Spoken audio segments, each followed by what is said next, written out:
The Happy Warrior Podcast, conservative commentary on the news of the day from a more positive perspective.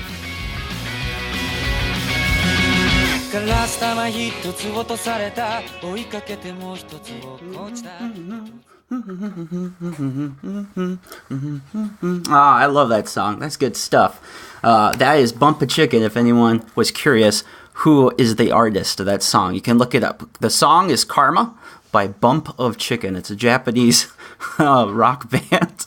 I only have the one Japanese rock band I enjoy. Otherwise, I'm pretty much J-popped out. All right, I'm going to open with this. If you can't tell, but I have my right hand up to the square, as we might say in the LDS Church. It says, "On my honor, I will do my best, do my duty to God and my country, and to obey the Scout Law, to help other people at all times, to keep myself physically strong, mentally awake, and morally straight." It's followed by the Scout Law, which is a scout is trustworthy, loyal, helpful, friendly, courteous, kind, obedient, cheerful, thrifty, brave, clean, and reverent. Thank you. If I had a flag, I'd salute it. As many of you know, that is the Boy Scout Oath and the Scout Law. If you've ever been a Boy Scout, these are two critical things that all Scouts are expected to memorize and learn. I remember the first one, the Scout Oath, I still remember. But the Scout Law, I often need help. All those good things all together. Sometimes it's a little hard for me to figure out well, what is what. So we're going to divide this episode again into three basic sections, I think, this time. Robert isn't here, unfortunately. He had a family emergency he had to take care of, and we kept putting off the recording of the podcast because things kept happening. Friday night, I prepared it. Saturday, I slept in a little bit late, so I couldn't be there on time. And then on Monday night, when we rescheduled it, Robert had the family emergency, and then Robert's like, because of the family emergency, I have to work really late. I don't think I'll be able to help you out, Peter, this week. So how about you go ahead and you use that nice blue microphone you have, nice snowball mic. Wonderful, wonderful buy if you're into recording or streaming at all. I completely recommend it. You can probably get one between 100 and 150 or less if you look online for a used one. Anyhow. So we're going to break this up into three segments, I think. So the first segment will be the story that's most interesting to me from an entertainment level and interest level, because I have my background in journalism. Some things stick out more personally than others. So I'll start with this. Then we'll move to some very specific now type of news events. And then at the end, I'll try to talk about news that is important but no one is talking about. The first one here is about LDS scouting and the Boy Scouts in general. Okay, so this all began for me. I am a big fan, or was a big fan of the Boy Scouts. I'm a member of the Mormon Church, and if you know Mormon boys, it's very much expected that, or it was expected, that we go ahead and become Boy Scouts and try to get an Eagle.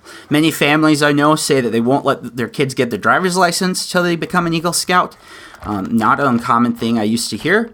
It's a bit bigger in areas with larger amounts of Mormons. So if you're in Utah, California, Arizona, Colorado, parts of Idaho, Wyoming, getting an Eagle it's just something you did, and most people had it done before they were 14. But however, out here in the Mormon boonies, where there aren't many members, much of it was just on our backs and then our parents. And so I came from a single parent household, so there was no way I was getting an Eagle. But I did my very best. When I was 14, they lost all my records, so I had to go start from scratch. I think I got to star, and then I had to go all the way back, which stunk. Had to go back to tenderfoot. That's the beginning of a scout, by the way, for the Boy Scouts, not the Cub Scouts. Anyhow, I'll move this mic a little closer. Hopefully I'm talking loud enough for all of you to hear and not killing the feed. So I never got my Eagle, but I did my hardest to try. When I was 18, when I was about becoming 18, that's the crossing point, and then you can't work on Boy Scout stuff anymore. So getting an Eagle was cut off then. This is the same year I got pancreatitis, coincidentally. I don't know if they're at all related. And it was just so frustrating because I even did the project, even though I never got official approval. Because while I had every requirement done, but I think Citizenship of the World made me, and I didn't get through all the appropriate bureaucracy of doing an Eagle Scout. If you've been in the Boy Scouts, you know that the bureaucracy is heinous. I mean, there are members of the federal government that are less complex and faster moving than the Boy Scouts of America. Just the bureaucracy is awful, and the amount of money you sometimes have to dish out for uniforms, for activities, for camps, blah blah blah. It can be expensive too if you really get into it. So I did get my Eagle. I have two other brothers that went through the scouting program too. My first one below me, James, he did get his Eagle Scout, and I worked really hard with him. He did most of the heavy lifting, though. I mean, he should be proud of what he accomplished. But John didn't. That's my youngest brother. Similar reasons for this. We did everything our scouting masters do, but those scout masters don't know what's going on or are inept at being scout masters, and most are. And they have no idea how to do it. So scouting to me is a personal. Even though I feel very frustrated that I didn't become an Eagle despite my work, I love the scouting. I loved going outdoors. I loved hiking. I loved fire. I loved doing all those cool things that scouts get to do. I learned boats and horses, and it was fantastic. Great experiences. It makes me sad to share with you news that the Mormon Church, the Church of Jesus Christ of Latter-day Saints, is leaving Boy Scouts completely. Last year, they announced that they were going to just not do varsity scouting, which many wards weren't doing anyways. That's what we call the individual congregations. We call them wards. And so they were just not doing it anyway. So it wasn't a huge deal, but it was a sign of the times that maybe the Boy Scouts are thinking of pulling out the LDS Church is thinking about pulling out the Boy Scouts completely in the future. So it wasn't a surprise to me that we found out a week or two ago. When is this? May 9th? May 9th. The LDS Church announced that they are leaving Boy Scouts completely by 2020. That relationship the Boy Scouts have with the church is over 105 years old.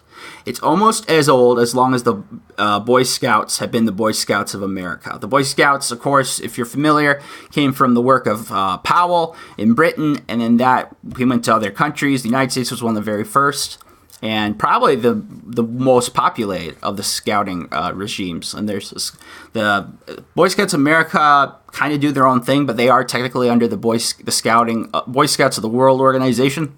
I don't think I'm calling it the right thing. But the many scouting, the Boy Scouts of America, to many of the different scout organizations behind the times. Like in Britain, boys and girls are in the same thing. They do teach a lot of the stuff that we teach, like in the Girl Scouts, of the progressive values, homosexuality, abortion. You pick the progressive social issue, they were on top of it. But the Boy Scouts of America were kind of thought of being as backward. They weren't moving forward. Like the Girl Scouts here in the United States, which isn't affiliated with the World Scouting Organization as far as I know, they teach abortion from Planned Parenthood workers. That's the fact. So many people in the Scout organization are religious. In fact, like what was the motto I just shared with you? To talk to myself, I will do my best to do my duty to God and my country. To God. God is the first one I have obedience to. The Scouting organization was full of and supported more by religious groups historically and even still now than non-religious groups. I wouldn't say that's true of the Girl Scout organization. And that's pretty significant. The LDS Church was the biggest of the churches that were involved in this. But other churches have been, Catholic churches, Baptist organizations, Methodist, a little smaller evangelical groups. I mean, they've been involved with scouting. But bit by bit, people have been pulling out. Well, why have they been pulling out? Well, the church said that we're just doing it because we want a worldwide program for everyone that's the same, even if you're in the United States or Barbados. I met a guy from Barbados one time. That's an ADHD moment. Barbados Scouts. They're really into Rihanna. Or is it Shakira? Yeah, it's one of the two. Whoever the one's from Barbados. Anyhow, yeah, the church had, as of now, makes 20% of the Boy Scouts members. That's 2.3 million people. 2.3 million boys. the real reason the real reason the church is pulling out is because the Boy Scouts of America won't stand by their own principles and what they've taught for the last 100 years. They just kind of cave whenever the metal hits the road. That's how the phrase goes. Whenever the metal hits the road, the knife hits the butter. I don't know. The Boy Scouts of America within the last 10 years would just cave. They'd be like, people will go complain to them, "Why'd you allow gay scouts in?" And the Boy Scouts of America, "Oh, I'm so sorry. Oh, no, we were so wrong. We've done so wrong. Oh, shame, shame. Oh." They self-flagellate themselves 100 times, do 10 Hail Marys or whatever. They just would cave. And gay scouts is never really a big deal to me because it's like, that's not really what scouting is for, and I don't think it'd be something you'd see a lot of because, frankly, you're so busy all the time with stuff. I doubt there'd be a lot of scout-to-scout loving going on in the United States, the Boy Scouts of America. So for me, though that was a little annoying that they would go there, fine. It was like, okay, some scouts, they have these issues, fine. Where I have a problem with is, and I feel a little embarrassed saying this because I'm sure I'm going to get some flack, is when they brought in the homosexual leaders. And the problem with that is there are lots of homosexual men. There are wonderful people. They even are parents, and they bring positive lives to their families. I may disagree about, homosexual marriage, or if I'm thinking ideally that man and wife is the ideal parentship. But, I mean, you just have to admit there are plenty of great homosexual or gay or lesbian or whatever term you want to do, peoples. But the problem that many people in the gay community have, and they won't admit, it's the only thing that George Takei and Mio Naponopoulos have in common. They do have something in common people don't want to talk about. It's called pedagogy. Pedagogy is a thing that some gay men decide to introduce. We just had a movie come out this summer about it. The young older man will go to a young teenager and will basically charm them and groom them for a gay relationship. It's basically child predation, but it gets hidden inside the gay community. And I'm not saying most homosexual men are that way, but I'm saying that just not being aware, it's very frustrating that we might be putting our kids in danger. I mean, there is an obvious problem with scouting with predation by child molesters and the like. I mean, it's a problem that they've had a lot of trouble with the law in those last several years, and it's frustrating. So the scout has issues. I told you, they have the bureaucracy problem. They have an overspending problem. They have a retaining scouts problem. And all those combined, I think, is really what's done them in. That they won't address them and that they've just caved to every progressive thing. And they just finally, now the church announced they were leaving, just like less than a week before, the scouts came out and they announced, we are no longer the Boy Scouts of America. No, we are allowing all women in our ranks. Last year, they'd started to announce they might have some women, and that was a program they were opening up there in the United States. As of now, they only have 3,000 people, so I'm not sure it was worth it.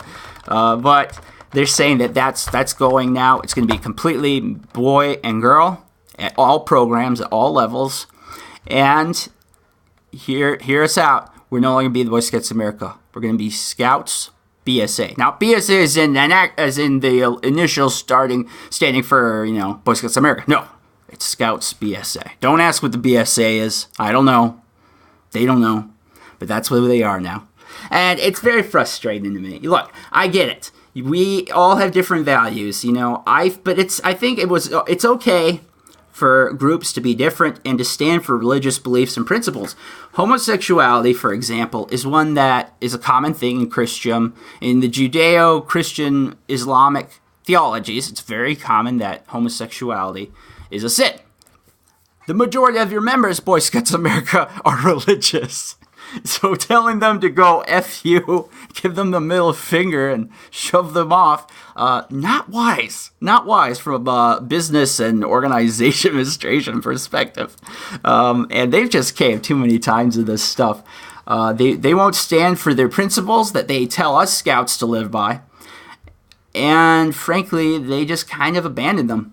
So if they're not going to stand, if they're telling us to raise scouts, and scouts are supposed to stand by these principles, especially when it gets tough, and they as a scouting organization isn't going to stand by it, well, why should I be here? Isn't it a waste of time for me and my kid? That's how I feel. I think that's my feeling by why organizations like the Church of Jesus Christ of Latter-day Saints are leaving. And it's sad. I love scouting. I'm sad that my future nieces and nephews, if I have kids, that this isn't going to be a thing for them to enjoy. You know? It gets worse. It gets worse. I have some articles I'd like to share that are really good. I read some really solid articles about this subject. And I'll add a little bit of news. So, it only gets worse from here. So after they announced, well, we're going Scouts, BSA, women all up in the ranks, everywhere. Men and women can't have separate organizations anymore. I don't know why.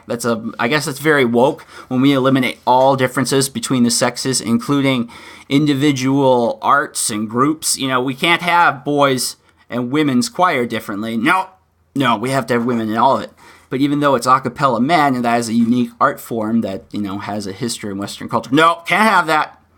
Can't have that. That's not woke enough. You have to have women in that too. But it's a boys' choir. No!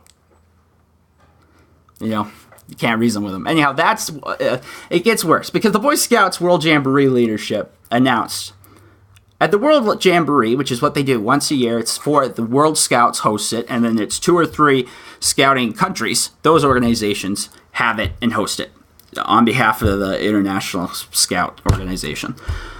Well, so the World Jamboree this year is going to be from July 21st to August 1st. This is 2019. It's going to be hosted by Scouts Canada, Asociación de Scouts de Mexico, and the Boy Scouts of America. Well, you know, they won't be Boy Scouts of America anymore, but you know.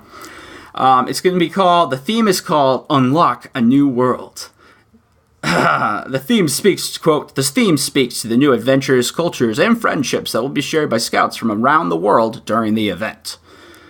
So this is originally reported by The Blaze, and some other people like Trail Life USA has picked up on it.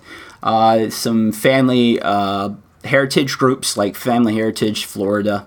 But Blaze is the one that broke it, so good for them. I used to be a big Blaze reader. It's kind of gone downhill in the past year or two. Anyhow, so at this World Jamboree, they're saying that we're going to have contraception.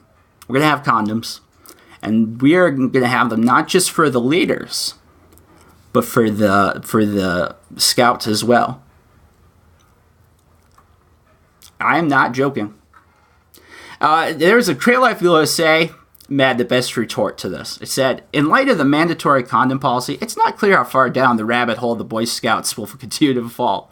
With the addition of now condoms and alcohol to the World Jamboree, it's starting to sound more like a 1960s Woodstock festival rather than a camp out that parents would want to send their children to." And you know, these policies present a clear youth protection problem that BSA absolutely refuses to recognize. The fact that they're requiring their condoms to be readily accessible and communicating this to everyone, I underline everyone, including youth participants, show that BSA is both participating and facilitating sexual conduct between minors. That is outrageous, irresponsible, and I would say if you're facilitating between leaders and kids, which I imagine this probably would do, not a great many, but you know, even one is terrible, would do. It's disturbing to me, to be perfectly honest. That's never what Scouts is about. Sex does not come into Scouts. Like, it's not a part. It's not part of Scouting. Scouting is about outdoors and using your brain and learning and growing and being a leader, and sex just is not part of it. That belongs in a sex ed class or with your parents, or, you know, with adults, you know, between the adults. Okay, even if you're lefty and you say, oh, well, okay, well then go do that with like Planned Parenthood or something. The Scouts is not about that. The Scouts doesn't need to add another burden to its back than what it needs to teach kids. So disturbing to me. There was another great quote. See if I can find it. It made me laugh so hard. Let's see here. Do I have it?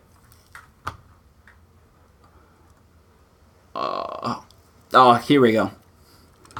The Girl Scouts, I think so there are two more I'll let go on the Boy Scouts issue, and this is why it's important to bring up. Part 1. You can never please the woke left. You just cannot do it. They aren't into this. You know, the comic book people, they showed this, one of the first people to notice, where they went and they caved. Not that they caved, they just filled their writers and their artists and their executives just full of true believers, of leftists, of hard progressive leftism. And what did that do? So then they started kicking out all their characters. We get Tony Stark's gone. Now we got a new black chick to fill Tony Stark's role. Captain America's a Nazi. That's sad to true. They've mostly erased some of these lines. But Thor gets the hammer. Now it's a gal. That one actually here isn't bad as a comic storyline. Just for a few examples.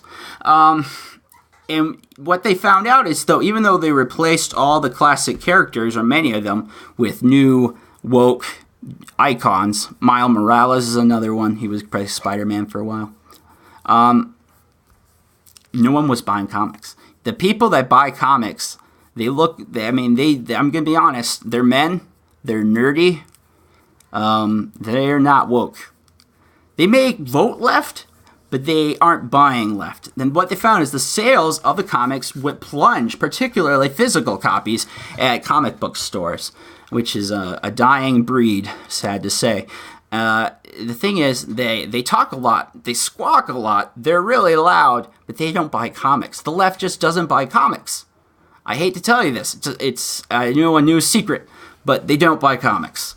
And you can see this sometimes in other places, and the Scouts is kind of this way too, because I think they're thinking, well, we'll please all these leftists, and all of a sudden they'll be like, now that the Boy Scouts of America, no longer Boy Scouts of America, but now it's Scouts BSA, now that they have condoms at the World Jamboree and allow women in the ranks, I want my daughters and my sons to join it. We wouldn't lower ourselves beneath the mire that is the Boy Scouts of America. But now that they are woke, we will do it. It's just not going to happen, guys. And the other thing, that great point is that Matt Walsh and writing on the Daily Wire is, it's never going to be enough. The Scouts over 10 years ago made a deal and says, okay, well, let gay Scouts in. Okay, and others, people on the right were saying, you do this, guys, it's a slippery slope. It's going to slip and slide all the way down. It's not going to stop. It's now 2018. Guess who's right? Guess who's correct? It's like Matt Walsh put it this way. The Scouts thought it could satiate leftists by revoking its prohibition on gay Scouts. All it did was whet their appetites. It showed weakness, it dripped a little blood in the water, and the feeding frenzy began. Now, the left is not interested in making minor reforms and changes. Rather, it wants to completely obliterate every traditional American institution and rebuild them in its own deformed image. If you show any susceptibility, you will not be left alone until you have been completely torn down and annihilated. Our godless evil culture demands conformity above all else. It does not know what it wants or where it is going, but insists that you join it. Nevertheless, it is in confusion. The only safe choice is to refuse completely, entirely, and with prejudice. I like this idea. It's like chum in the water. You throw a little bit of the sharks to the chum. Does the shark say, that was good, man, I'm full, I can't eat another bite? No, they do not. The sharks stay hungry. They eat as much as they possibly can, kind of like my appetite for dessert. You can't please the woke left. You aren't going to be able to make enough reforms. Well, after the Supreme Court ruled for everyone that gay marriage is now the law of the land, did people on the left like, you know what? It's happened. We've done our job. We're done. Give all the money back that we have left to people. Hang up our coats on the coat rack. We're done. Wash our hands of it. We're done. We don't need to do anything. No, that isn't what happened, is it? They moved on to transgenderism and bathroom bills, and I can't even keep count with all the crazy things they want to push forward. So no, you cannot please the woke left. Sorry. The Girl Scouts of America last year, when the Boy Scouts first announced that they were going to have some girls in their ranks. I love this quote. This is fantastic. It's really short, not like the other ones I read you. This one's perfect on length. Okay, so here we go.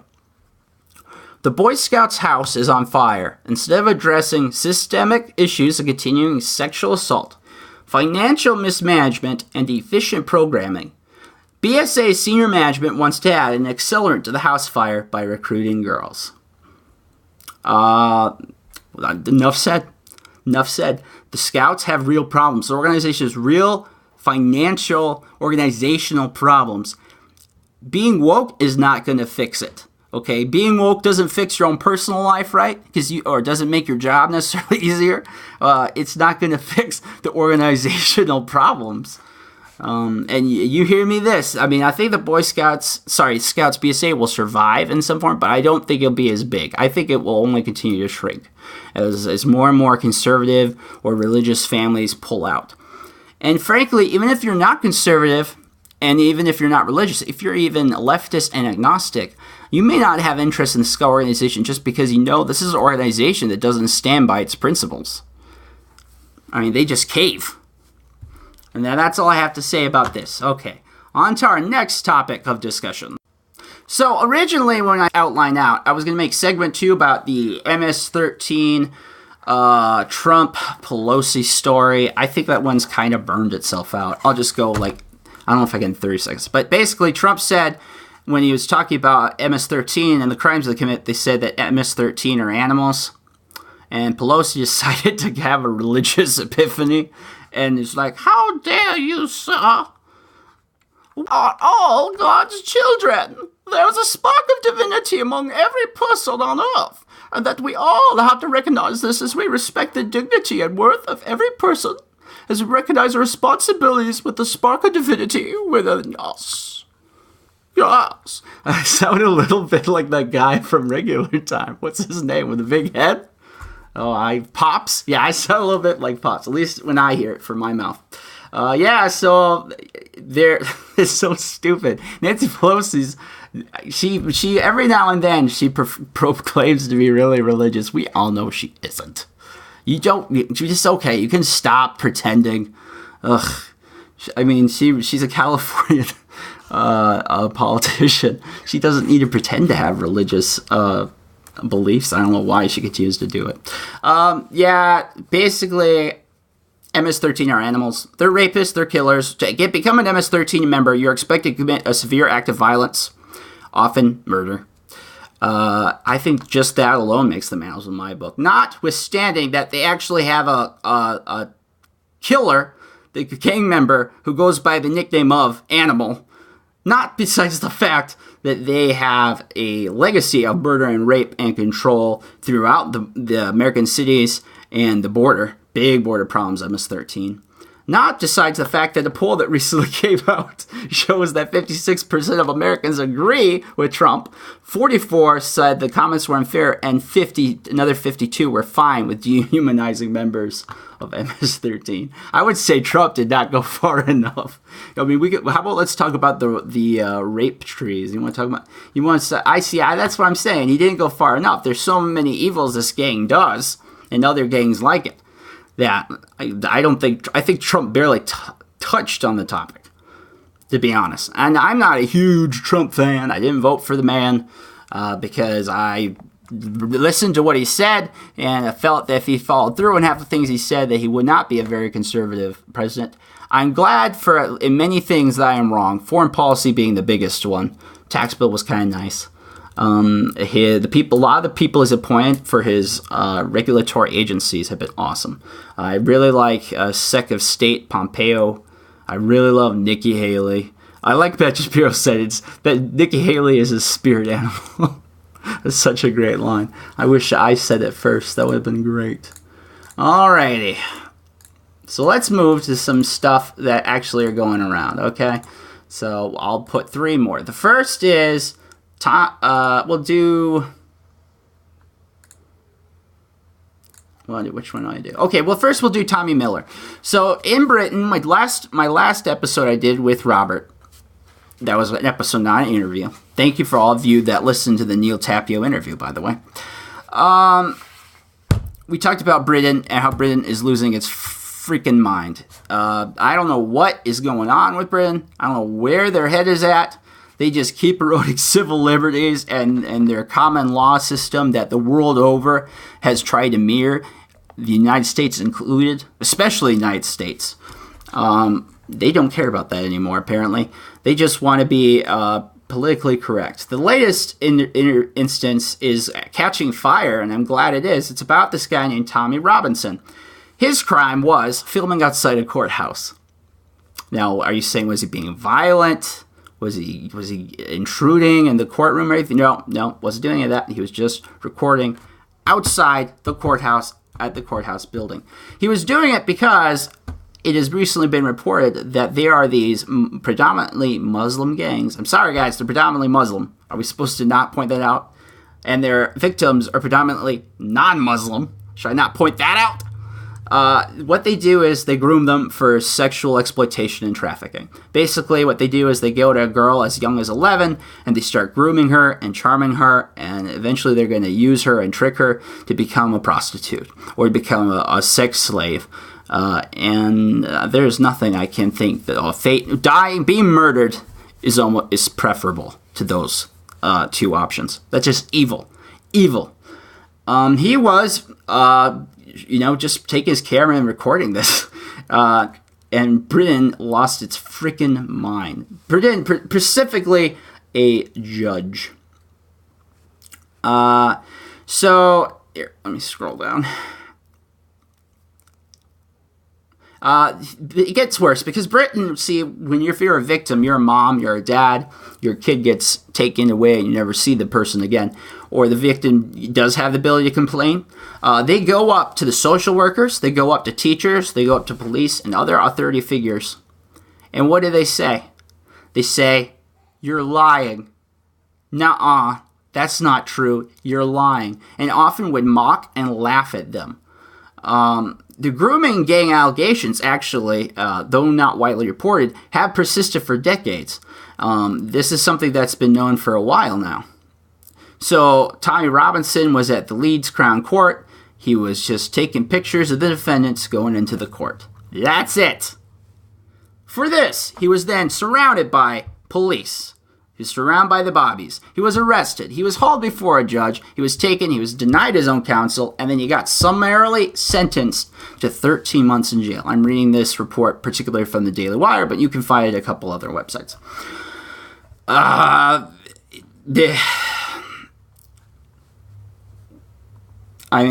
It's awful. So, Tommy Robinson is not likely to live if he stays in prison, because he was arrested 13 months in prison. If he is not taken out, he will die. The prisons in the UK are no better than U.S. prisons. Whoever says that is a liar and has no idea what they're talking about. In fact, in many ways, they're worse because they have less control over the prisoners, and they often put, if they dislike you, they might put you with a group that's likely to murder you, and that's what's going to happen here. They're going to put them with violent Islamic terrorists will be in there, former Islamic terrorists who are facing their crime. They'll be with just people made of Islamic groups, gangs, and they'll kill Robinson. If he doesn't get out of the prison, he most likely will be dead or severely maimed and wounded. It's frustrating, and it's frustrating as heck. I'm so glad that I'm not Britain the second, because this is insane. We talked about the stuff with the children and the healthcare situation over there, and now how there's no lack of respect for civil rights anymore, and pointing out that the Britain has problems they're not handling is enough to get yourself thrown under the government bus. When he went to trial, he was not allowing his own solicitor. We would call them lawyers, but they call them solicitors. He's saying that he was denied to have his solicitor. He was denied a right to an impartial and fair trial. Then the judge issued a gag order against the media, divulging anything about the trial and sentencing. It's insane. it's a huge miscarriage of justice, and it just shows how far political correctness can make the smartest people act the dumbest. You're so woke you fall asleep.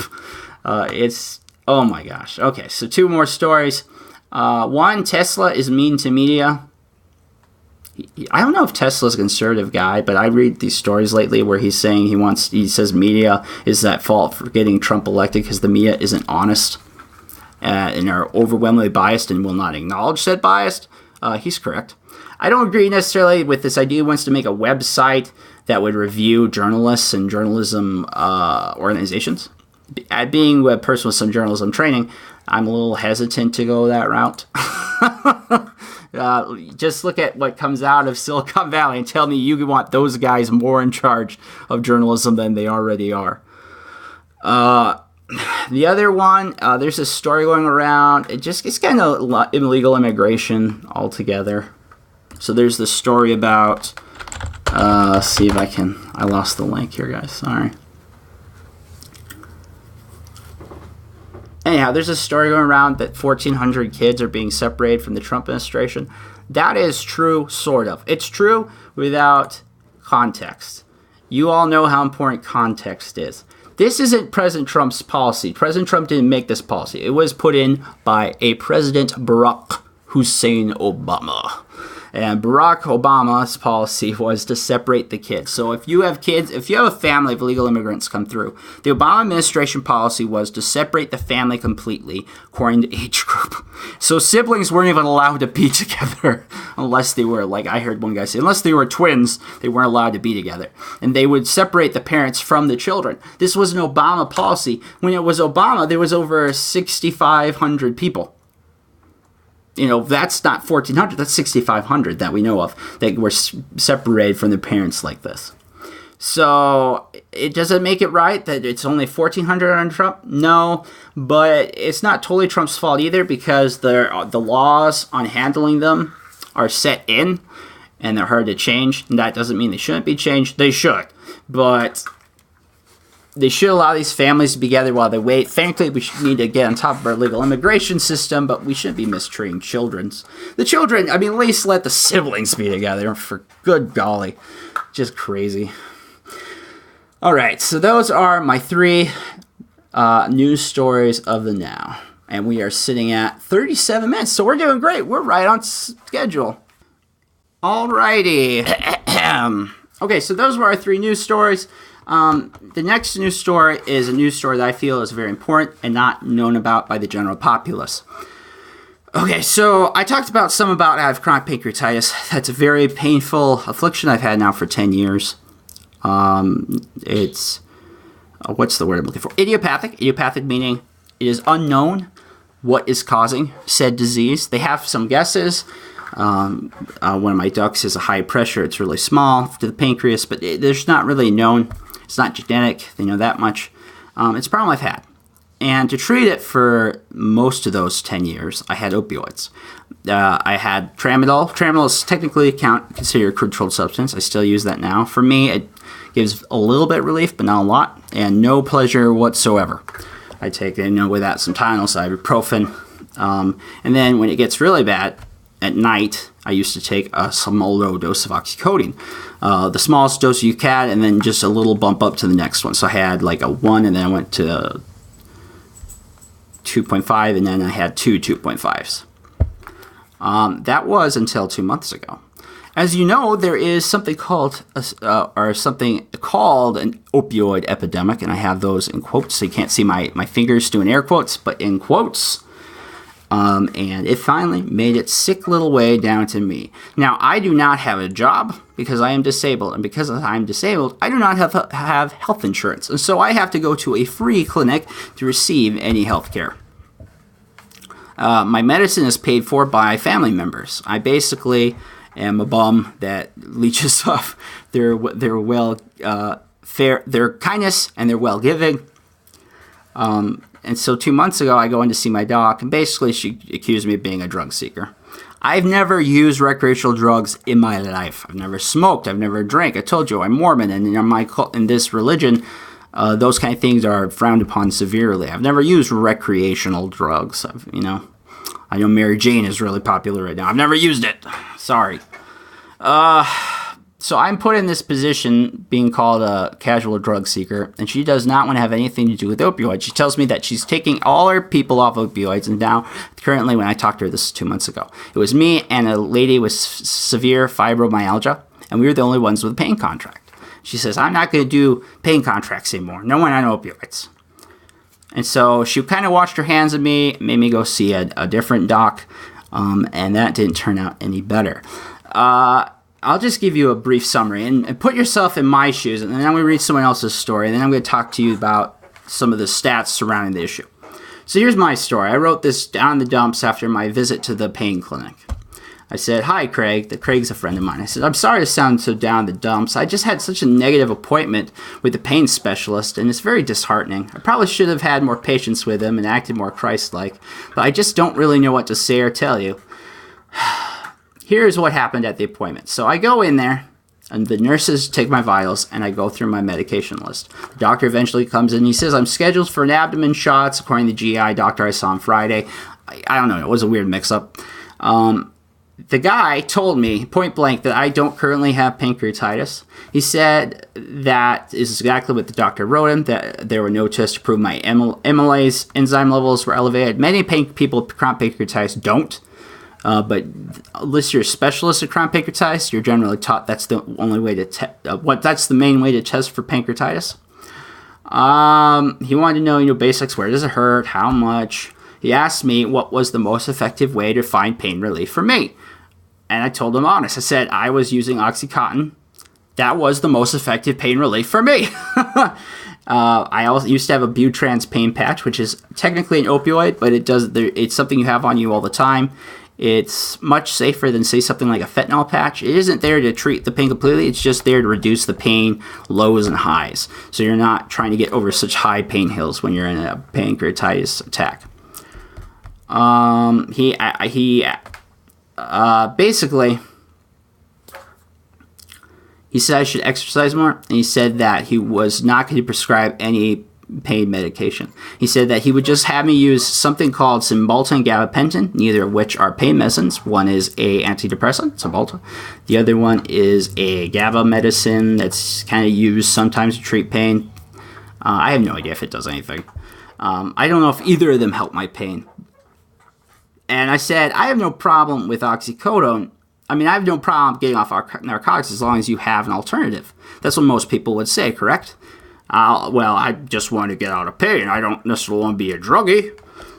Well, he told me that, no, they were not going to prescribe me any opiates. He said oxycodone, Butrans, pain patch, and fentanyl. I've never been on fentanyl, but he said it. We don't do that anymore. And I said, what are you talking about? He says, haven't you seen the news?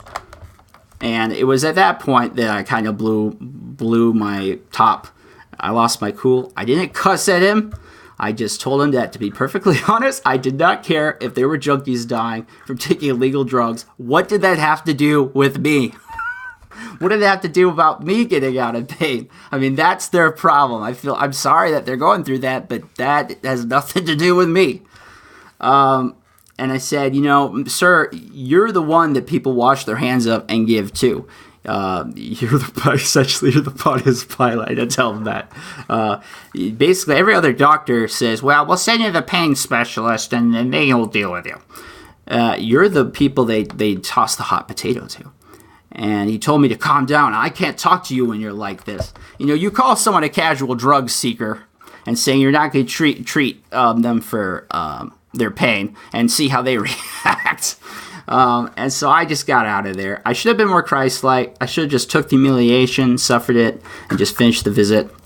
I just lost my mind. I should have handled it a lot better.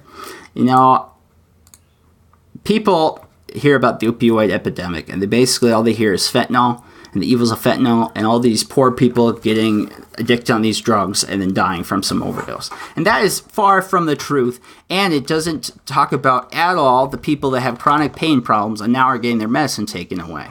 Because that's what the DEA, the FDA, and the CDC are doing. And this kind of started before 2016, it was in the Obama administration, but the CDC pushed at the end of the Obama administration these guidelines. And they were guidelines, but doctors and regulatory agencies took them for law, essentially, that we had to get people off the opioids. And there was this false study that came out last year that's been proven wrong that said opioids, they don't really treat pain. They don't really treat pain, which is insane. If you've ever been at the ER, been given morphine, you know for a fact that morphine treats pain. Opioids do work. Every person is different, but I would say as a class of drugs, they are pretty dang effective at their intended goal, targeted goal. Some of these stories I have here is, there's a story here from a gal in Montana who was a sheriff's deputy. She was a member of the police department. She exercised she was a marathon, snowboard. She loved Montana. She was also a visible, active member of Montana's pain community. So she had someone with severe chronic pain, and she went out and tried to talk to the public, officials, media, that kind of thing, and tell about chronic intractable pain problems. That I have too. I don't know. She didn't have chronic pain, but she had a chronic pain problem. And in 2014, they started to cut her down from her pain. And so her doctor that she did have pain medicine got screwed. See, what they're doing is they're targeting doctors that prescribe opioids. The CDC guidelines have pushed the DEA, attorney generals in each state, to push to arrest doctors if they prescribe too many opioid prescriptions. It doesn't matter how many of those patients, need a chronic pain relief. That's an admissible fact. It doesn't matter. It's only the fact that these doctors are prescribing above average amounts of opioids, and above average is an extremely low figure. And I can get into why their figure they're using is wrong, anyways, because the federal government is incompetent up the wazoo. So this gal, her doctor gets arrested. This is not an uncommon story I've heard from talking to people preparing for this podcast. The DEA raided his office, so he had to close the pain clinic. So she didn't have any medicine. No one would give her the chronic pain medicine she needed. Basically, she said she began to live in what she called a pain care desert. And Montana, in fact, is the state that leads in the nation in terms of suicides of people with complex care needs like chronic pain. Well, guess what happened? She died.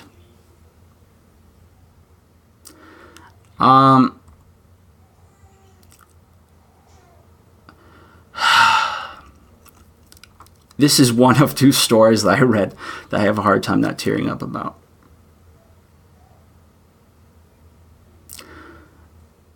It's abominable what they did to this beautiful woman with a big life in front of her. Psychologically and physically, your body cannot handle large amounts of pain for a long, lengthy amount of time. The body and the mind begin to wither. And that's what happened to her. It's not even just suicide. It's also people that you just can't take it anymore. There's too much pain, so you don't know what to do. Okay. So here's the other story. This is qualitative data. There's quantitative data, which is numbers, and there's qualitative data, which are stories. And I think the stories are really important. So this one is about a wife and husband. And the guy's name is Jay. Now, Jay is 58. Now, this was reported on September 6, 2017. So this isn't a recent news story. But I doubt it broke into anything. It's so dark. It's so horrific. I couldn't imagine. My pain is bad, and I understand those feelings quite well, but I've never given in to them. And thank God and my Heavenly Father and my Savior Jesus Christ for helping me not to, because the temptation just to end the pain by ending your life is really strong when you're really hurting for a long time. You haven't had sleep in days. You can't think. No one believes you. You're a burden to everyone around you. You can't work, so you have no money. When there's no one to believe you, when you're just suffering and you're basically alone. I mean, this guy had a wife, and that was probably a big help, but I mean, it's just super hard. Jay, the story goes, he used to be an alcoholic, but he stopped. He cleaned himself up over 13 years ago. He had, though, severe pain problems. So bad with his lower back and neck fusion that he required a pain pump eventually. In fact, the trauma was so bad, in 2012 he got diagnosed with trauma-induced dementia. He continued to have confusion, memory problems, which did not help with the pain pump. He had depression and other things going on. When he had his pain medicine, though, on a good day, he was able to, help around the house, make coffee for his wife, stay up and watch some TV, joke, read news. He couldn't sleep very well, but he was, for all intents and purposes, as happy as you could be expected. Well, guess what happened? He might even, I like this part where he talks about we might walk dogs. In 2017, Jay's pain clinic decided they could no longer prescribe the high doses of morphine he was on. They could not continue seeing him if he decided to stay on Xanax.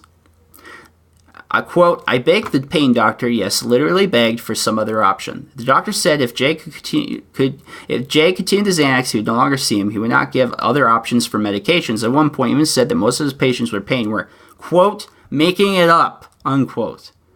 The last thing the doctor said to us will stick with me forever. He said, my patient's quality of life is not worth losing my practice over." I'll read that again for you. "My patient's quality of life is not worth losing my practice over." That is a phrase that is, if not said, is being believed by thousands upon thousands of doctors across the United States that have to deal with chronic pain patients like me. That even if they believe chronic pain should be managed and treated, it's not worth getting in trouble and losing their doctor's license. Their medical license is more important. So they continue to decrease Jay's medication. You go a couple of months from winter into February here. It was up to March 2nd. They decreased it again. It was after that day they said that he had the longest night of her life. Here we go. Let's read this. "The night before, he woke me up to tell me it was time. I knew what that meant, but I tried to be strong for his sake. We talked all night long about what it meant and how it should be. It was the saddest, strangest, longest night of my life. Jay knew he did not have enough pills to kill himself. He also knew that if he were to try and purchase a gun, they could not sell it to him, so she bought it for him. They went to the park where they had renewed their vows in 2015. They talked in the car a while. She held his hand while he pulled the trigger on the gun." Now, she did get charged with assisted suicide. I don't agree with the decision they made. But to be frank and honest, if Jay goes to heaven right now, I doubt God will frown on him much for doing it. I can't decide that. That's between him and his maker. But what I mean, okay, so let me back this up. What I mean is this. Until you have been in that situation where pain is so bad that you would do anything, absolutely anything, to end it, and you can't, I mean, what other option else is there? I read this all the time in articles, on websites, in forums, and communities, and social groups. I don't know if I can keep going on much longer. The pain is so bad. I don't know what I'm going to do. I don't know how much longer I can take this. The amount of people dying from chronic pain due to suicide or just the detriment of their bodies is much higher than anyone is willing to talk about or bring up. I mean, those two stories should really shock you guys. They shocked me. Okay, so what story am I going to go to? So, and the FDA just even found out that the opioid, so the doctors I told you about were basing on the amount of medicine needed for opioids. They were using that to help decide what the average doctor should be prescribing, and anything above it should be punished. Well, they found out just now, an article came out on the 16th that showed that they screwed up. the company that works for them screwed it up. And so what the FDA did basically was underreport the amount that should be the average. That actually, in fact, these pharmaceutical companies were even under making the pills because the FDA is trying to attack it on that side of the equation too. The opioid crisis is real and it isn't real. The opioid crisis is like saying deaths by alcoholism is the water crisis. Opioids are a class of drug, but they're a big class of drug. There are loads and loads of drugs that cover under that. Like I said, my Butrans pain patch, which provides zero euphoria and is meant to just treat the pain some over time, is included in the same group as fentanyl, morphine, and heroin. These are all things in the same group. And so what they're doing is when the deaths, if someone dies and they do an autopsy and they find opioids in their system, they're just throwing them under the same thing. Not even necessarily the opioids are what killed them. And it doesn't matter if it was street or if it was legal. They're just putting it all in the same stats. The FDA has done it. It's been proven that the FDA falsified this information by making it look like a crisis. Look, you pump enough numbers into a category and you can make anything look like a crisis. And this is what the FDA did. If you look at the actual deaths, the majority of the deaths of illegal drugs, heck, with legal drugs, are fentanyl and heroin. Heroin is illegal. Fentanyl is only legal for palliative end-of-life care. Extreme circumstances is only when human fentanyl, not animal fentanyl, more in a second, human fentanyl is allowed. It's hard to get legally. And for good reason. It's easy to overdose and kill yourself with. It's very powerful. That's not even compared to the 10,000th strength of carfentanil. Carfentanil is what they prescribe horses and cattle.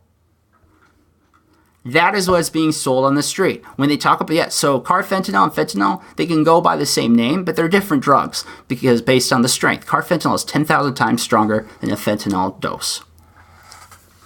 And that is what is being imported. And what the drug people are using is they're mixing fentanyl with illegal drugs like heroin or methamphetamines, cocaine, methadone. And they're putting all these medicines together. They're putting fentanyl because it's an easy filler and it gets a quick high and it's cheap. It's cheap to make. Carfentanil is a dirt cheap drug to import and make. So these deaths by illegal drugs are being used as an excuse to go after chronic pain patients who never break the law, who use the prescription they're given, follow the instructions, refill when they're supposed to, go to their doctor for refills, go through all the laws that were passed. We've done it all. That doesn't matter. Our medicine is taken away. We're given no chance for recourse. Because often with these pain contracts, if you see another doctor, what most people would call having a second opinion, that's enough for them to pull you over and arrest you.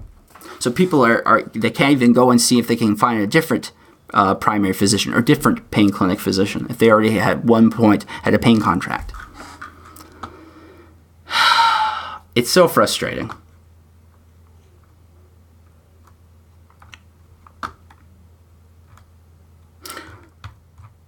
This is something that the Cato Institute, this is something that Politico, this is something that, when you have Cato and Politico is a politics news website that's predominantly leftist in its worldview. Cato is a libertarian think tank and legal organization.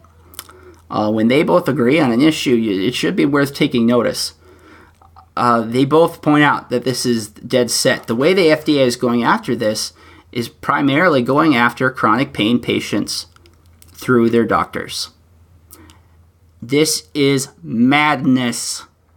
This is not going to stop any of the fentanyl on the streets. This is not going to stop any of the heroin on the streets. It may reduce it a teeny bit, but the cost of reducing it that teeny bit is humongous. The pain that you are inflicting on myself, what I've had to go through the last 2 months is hell. I would not wish it on my worst enemy. Go, I dare all of you that are listening, go to Chronic Pain Reddit and just read a couple pages. These people are screaming for help, and none of you can hear them because we are in pain and we're disabled and we're stuck in our houses. We aren't connected. Many of us don't have jobs. We don't have coworkers we can tell. We're barely making it by with the pain medicine. With the pain medicine, I had more of a life. Talk to Robert, and he can tell you. I was capable of doing more. I was busy with more. I haven't walked my dog in 2 months. I used to be able to walk my dog.